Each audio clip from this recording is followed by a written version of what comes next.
Hello everyone, so today we are going to be looking at what exactly is coming in the next few weeks, because Big Blue Bubble is going on about these special surprises and we don't actually know what these secrets are. So we're going to be analysing what exactly they are today from the information we have. So first of all, let's go straight to the loading screen and look what exactly is going on there. So we have a eyeball stalk to the side which is pink and a blue eye.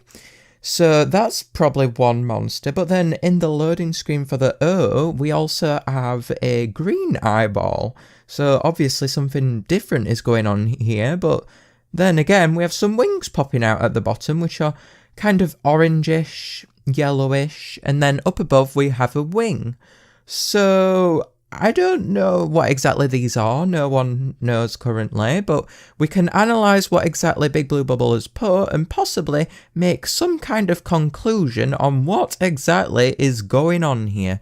So on Big Blue Bubble's site it says, follow my singing monsters below so you never miss a sale or content drop. So that means that content must be coming out within the coming weeks, possibly individually. Because why else would they say that? Or they could just be referring to future content drops possibly. But I think it would be odd to refer it to it like that, if you get what I mean. But then up above it they say we have much more up our sleeves, but you'll have to wait to find out our secrets. This is very odd, isn't it? Much more. Just releasing an update, then putting much more. So perhaps what's coming is going to be quite big.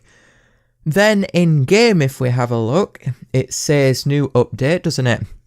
In the mailbox. But if you actually take a look at the bottom, it says, plus we've got a few surprises planned for the coming weeks. So stay tuned. So I think this pretty much concludes that something will be coming in the next few weeks individually. Now let's start looking at the actual videos made by My Singing Monsters in regard to the things that are coming in Anniversary Month. So, to begin with, before looking at the videos in detail, let's look at the description and titles of the videos. So to start off with, let's combine all of the descriptions together to form the sentence.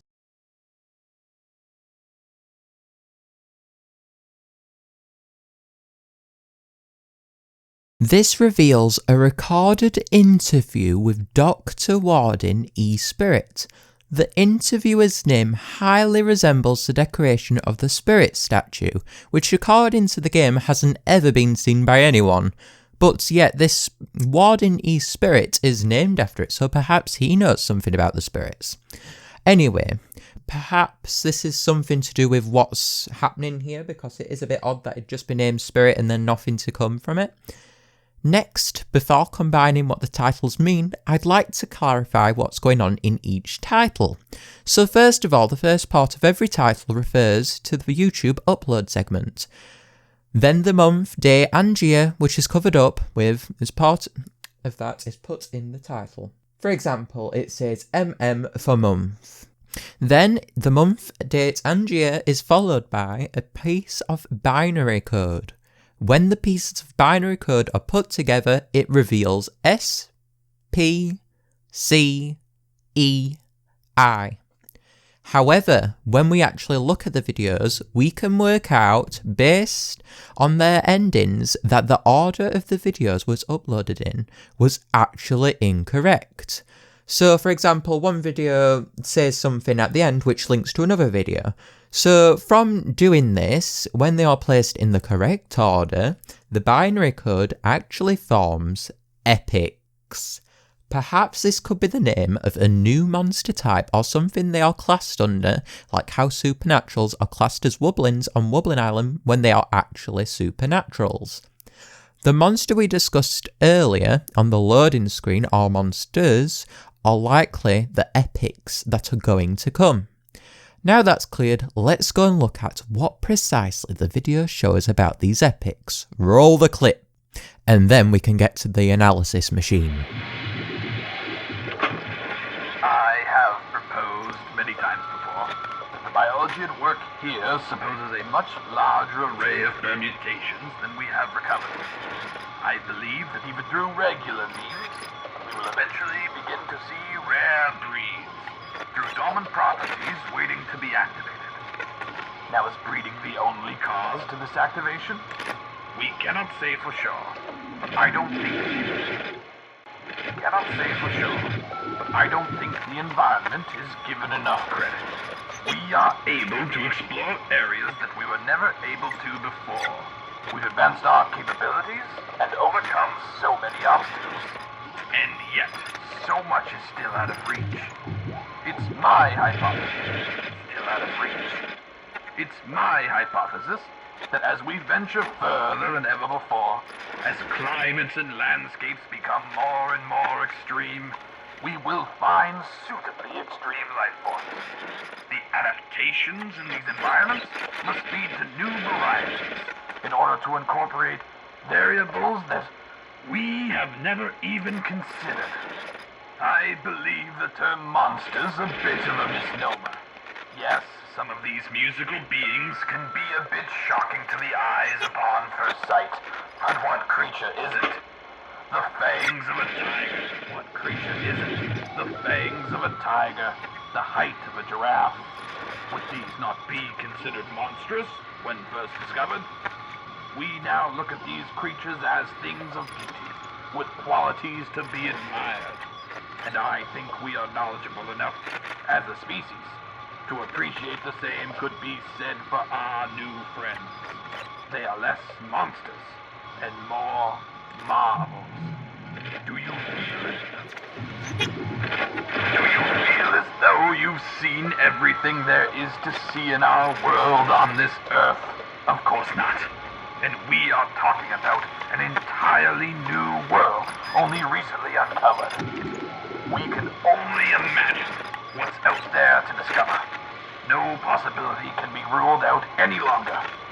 As many puzzles as our world holds, this system of islands does not just present new pieces, but a whole new puzzle entirely.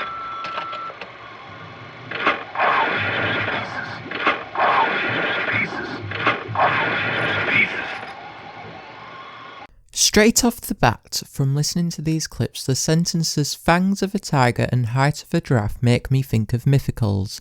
However, I highly doubt this has anything to do with them. From looking at the clips, we can analyse that these monsters in particular are unlike any monster known throughout the monster world. So far, with how our interviewer, E-Spirit, said, they are quite shocking upon sight and have qualities to be admired. This likely suggests that they are perhaps on a whole other level compared to monsters we know of in some way. The idea that these monsters aren't normal monsters is considered once again as they are described to be less monsters and more marvels as well. The place where these monsters come from is likely the human world, with how many human world places are presented throughout the teasers, and how our interviewer is getting all this information from visiting these places. The fact that no possibility can be ruled out any longer makes me come to believe that these monsters are either very varied or can be customised in some sort, possibly meaning that we might be able to make our own epics. The epics are then considered to come from a system of islands, so clearly there are quite a few epics which will likely go on different islands. The word pieces is highlighted a lot throughout these videos, which makes me come to believe that unlocking these new epics will have something to do with getting pieces for them. I'm also getting pieces to customise them with, perhaps. The castle in the teaser also was previously shown in a Dawn of Fire tutorial, so perhaps the epics are related to Dawn of Fire somehow. Then in game, the servers earlier today went under server maintenance, and in the mailbox, Furgon almost said the word epic, meaning to refer to the epics coming. It's likely the maintenance was actually done so that the epics could be introduced in game at a later stage. Possibly soon, hopefully. Anyway, that's all I have to say today. Be sure to like this video and subscribe to my channel for more content. Bye!